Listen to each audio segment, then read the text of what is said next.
Welcome to the SBS Learn English podcast, where we help Australians to speak, understand and connect.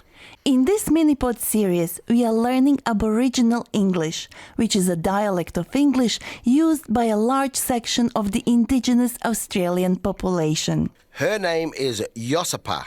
And his name is Kevin. Josipa is a recent migrant who doesn't know a lot about Aboriginal culture, but is very keen to learn.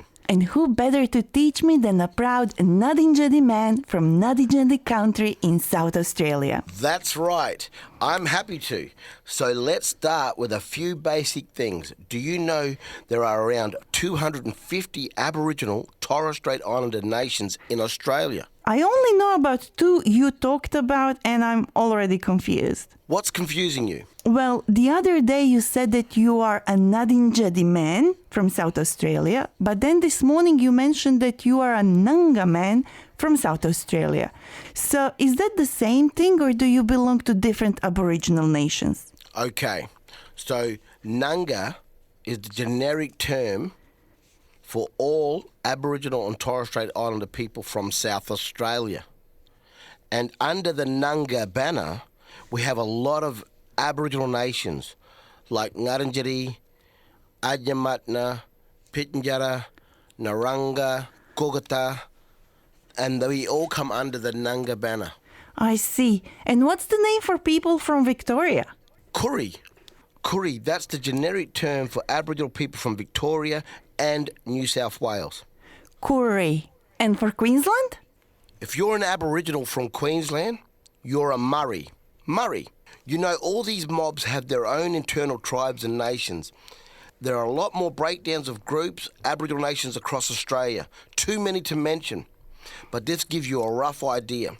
For example, if I meet another Aboriginal from another state and he asks me where I'm from and I say that I'm a Nanga, he automatically knows I'm from South Australia. And what words are you teaching us in today's episode? Well, no matter which Aboriginal country you visit, both sorry business and holidays are equally well known throughout Aboriginal Australia. Yes, there is a sad meaning attached to these words, really sad. Let me explain. First, let's talk about holidays. Yes, how can holidays be sad? Plain and short, holidays for the mob means time in prison. And let's quickly mention a sad but true fact, which is that Aboriginal and Torres Strait Islander people are the most incarcerated people in the world, as per capita. Incarcerated, it means in prison. Per capita, my mob are the most incarcerated people in the world. So one of the jokes that I use commonly when I do mob gigs is, in a nutshell, I hadn't seen my cousin for a couple of months, and I said to my mum, "Where is cousin Barry?" And she said to me, "Barry's having a holiday," which is basically prison. I knew that, but then you ask white fellas, "Where's Barry?" Barry's having a holiday. They must be thinking, well, Barry's having an amazing time. Where is he? Bali, Cairns? No, he's in prison, B division. At least with our holidays, we get free meals and accommodation, and sometimes I'll chuck in a gym membership too. And sometimes when our boys get out of jail, they are big units. They are very big, muscly men. And for example, you might get two white girls watching a buffed, muscly white man walking past, and they'll say to him, he must work out. Where all the Aboriginal girls will say, he must have just got out.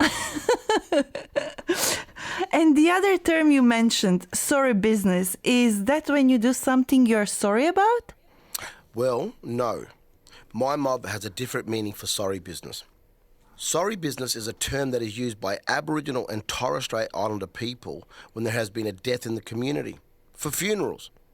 Sorry business is also the length of time it takes to allow the family and community to honour, grieve, then bury the person who has passed away. The length of sorry business varies from community to community. It can be anywhere from a week to months. Every community is different. So holidays are time in prison and sorry business equals funerals. Pretty grim episode, Kevin. You are right. Let's end on a more cheerful note.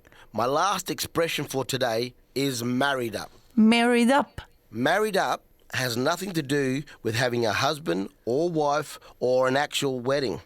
It's basically saying you are in a relationship. So, are you married up, Kevin? I'm not going to answer. Instead, I'm going to play you a song. My people, Aboriginal people, don't forget what we're fighting for. We are the original people of this land.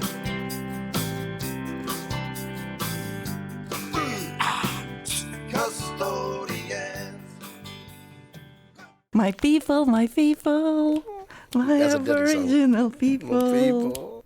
That snippet we just heard is a very grassroots Aboriginal song. And it just makes you feel proud of who you are as an Aboriginal person.